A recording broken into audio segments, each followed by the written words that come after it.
It was supposed to be just a fun weekend, an adventure with friends. We were always chasing the thrill, testing the limits of our courage by exploring haunted places. When someone mentioned Blackwood Farm, I could feel the excitement build. The old abandoned farm was infamous in our town, surrounded by dark legends and whispered warnings. But to us, it was just another spooky story, another challenge. The four of us, me, Mark, Emily, and Jason, packed up and headed out one summer evening, driving deep into the Pennsylvania countryside. By the time we reached the farm, the sun was dipping below the horizon, casting long shadows over the dilapidated buildings. The air was heavy, almost stifling, and I remember the sudden, inexplicable chill that ran down my spine as we got out of the car. The farmhouse loomed ahead of us, a crumbling relic of the past. Its windows were shattered, the roof sagged dangerously, and the entire structure seemed to be held together by sheer stubbornness. I was the first to laugh, trying to shake off the unease creeping up on me. We were here to have fun, after all, and I wasn't about to let a spooky old house get to me. As the night fell, we set up camp near the farmhouse and built a fire. We shared ghost stories, each trying to outdo the other with tales of terror, but there was a tension in the air that we couldn't ignore.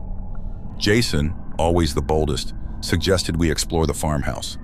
I felt a knot tighten in my stomach, but I wasn't about to back down. Inside, the house was even worse than I'd imagined. The smell of mold and rot filled the air, and the floor creaked ominously with every step. We split up to cover more ground. Mark and I went upstairs while Emily and Jason stayed on the ground floor. The further I walked, the heavier the air became, as if the house itself was pressing down on us. Upstairs, I found an old diary in a dusty drawer. It belonged to the farmer's wife, Mary, and the last few entries were disturbing. She wrote about strange happenings on the farm, animals vanishing, crops dying, and a dark figure she'd seen in the woods. The final entry was a frantic scrawl. "There's something evil here. It won't let us leave." Just as I finished reading, a crash echoed from downstairs. Mark and I rushed down to find Emily and Jason in the kitchen, staring at the floor. My breath caught in my throat. There, etched into the wooden planks, was a pentagram surrounded by strange symbols. A pile of bones lay in the center, arranged in a sickening pattern. The air around us grew colder, and I could feel the hairs on the back of my neck stand up. Before I could process what was happening, the temperature dropped even more, and a deep, guttural growl filled the house. The door slammed shut behind us, and a dark shadow began to form in the doorway. It grew taller, taking the shape of a hooded figure with glowing red eyes. My heart pounded in my chest as fear clawed at my throat. We tried to escape, but the house wouldn't let us. Doors locked on their own, windows wouldn't budge, and it felt like the walls were closing in. The figure moved closer, its presence suffocating, filled with a palpable sense of malice. In a panic, I flipped through the diary, desperately searching for anything that could help us. I found a passage about a ritual to banish the entity, but it required the blood of the one who summoned it. Jason, realizing the gravity of the situation, cut his palm with a shard of glass and smeared his blood on the pentagram, reciting the incantation from the diary. The figure let out a blood-curdling scream before dissolving into a cloud of black smoke, which was then sucked into the floor. The house fell silent, the oppressive atmosphere lifted. The doors unlocked, and we bolted from the farm, running as fast as we could. We never talked about that night again. I haven't seen the others much since then. Sometimes I dream about the farm, about the darkness that still lingers there. I'll never forget the terror we faced, and I'll never set foot near Blackwood Farm again.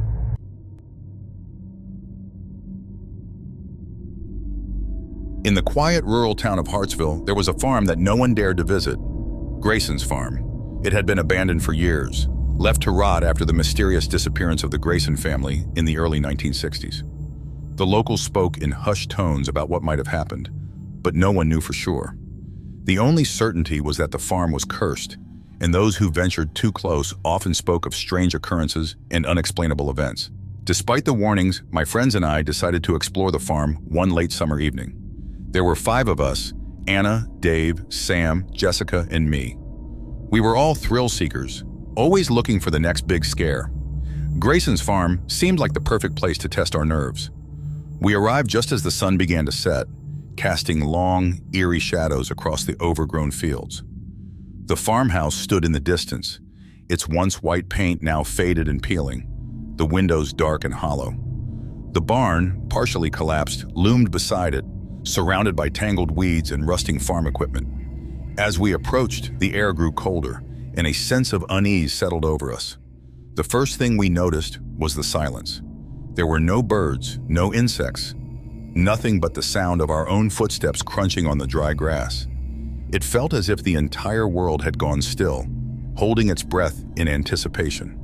I remember glancing at Anna and seeing the uncertainty in her eyes, but we pressed on, determined to prove that we weren't scared. The front door of the farmhouse creaked as we pushed it open, revealing a dimly lit interior.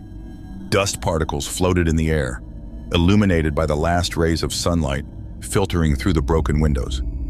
The smell of decay was overwhelming, and the floorboards groaned under our weight.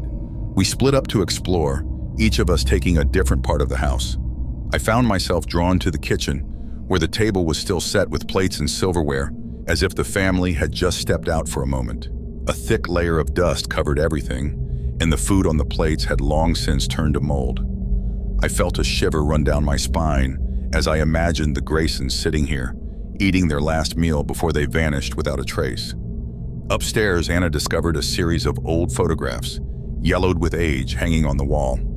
The images were of the Grayson family, parents, 2 children, and an old man who looked like the patriarch of the family. As she stared at the photos, she noticed something strange. In each one, the family members seemed to be looking slightly off camera, their expressions unnervingly blank. Meanwhile, Dave and Sam had ventured into the barn, where they found strange markings carved into the wooden beams, symbols that none of us could identify. They also found a trap door leading to a cellar beneath the barn. Curious, they pried it open and descended into the darkness. In the living room, Jessica found an old journal, its pages brittle and torn. It belonged to Sarah Grayson, the daughter of the family. The entries were unsettling, describing how the family had begun to hear whispers at night, voices that no one else could hear. The journal ended abruptly, with Sarah writing about a presence that had started following her, watching her, waiting for something. Suddenly, a loud crash echoed through the house, followed by the sound of footsteps. We all froze, our hearts pounding. I remember calling out for Dave and Sam, but there was no response. Panic set in as we realized they hadn't returned from the barn. We rushed outside only to find the trapdoor to the cellar wide open, but no sign of them anywhere. As we stood there, the air around us grew thick with tension. The sun had fully set, and darkness enveloped the farm. We could feel something watching us, something malevolent and ancient. The symbols carved into the barn seemed to pulse with an unseen energy, and the whispers from Sarah's journal echoed in my mind.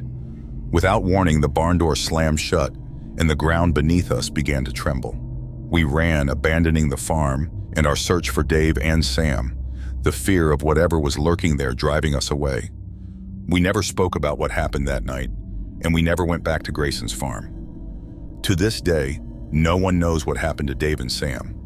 The farm still stands, untouched and abandoned, a dark reminder of the terror that lurks in the forgotten corners of the world. Some nights, when the wind is just right, I can still hear the whispers that haunted the Graysons, calling out from the darkness, waiting for their next victims.